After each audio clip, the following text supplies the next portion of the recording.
Hi అండి అందరికీ. ఇవాళ అరటిపండుతో హల్వా చేసి చూపిస్తున్నాను చూడండి. ఈ వేసవకాలంలో ఎండకి చాలా వేగంగా ముగ్గిపోతుంటాయి కదా అరటిపళ్ళు. వాటితో వేస్ట్ చేయకుండా ఎంతో రుచిగా ఉండే హల్వా చేసి చూపిస్తాను. ముందుగా డ్రై ఫ్రూట్స్ని నేతిలో వేయించి తీసుకోండి. ఇప్పుడు మనం ముందుగా తీసి పెట్టుకున్న అరటిపళ్ళుని కొంచెం మ్యాష్ చేసి రెడీగా ఉంచుకోవాలండి. అదే పాన్లోని 2 స్పూన్లు నెయ్యి వేసుకోవాలి. ఈ సమ్మర్లో చాలా వేగంగా ముగ్గిపోతూ ఉంటాయి అరటిపళ్ళు.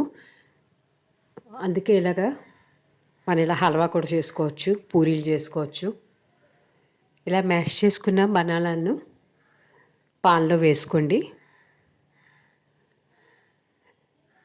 కాసేపు కుక్ చేయాలండి.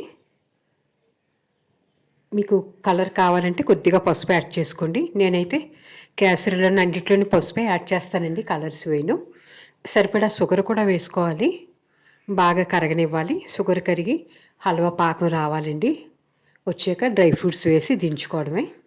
చాలా రుచిగా ఉంటుంది. మీరు ఈసారి తప్పకుండా చెయ్యండి.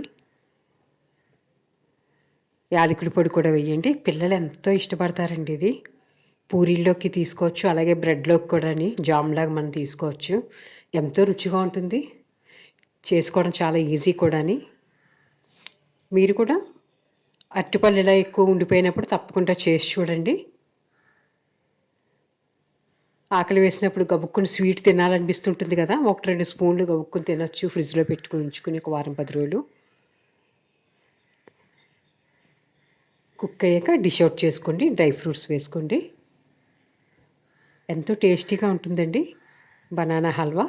తప్పకుండా చేసి చూడండి. మీకు నచ్చితే నా ఛానల్ సబ్స్క్రైబ్ చేసుకోండి.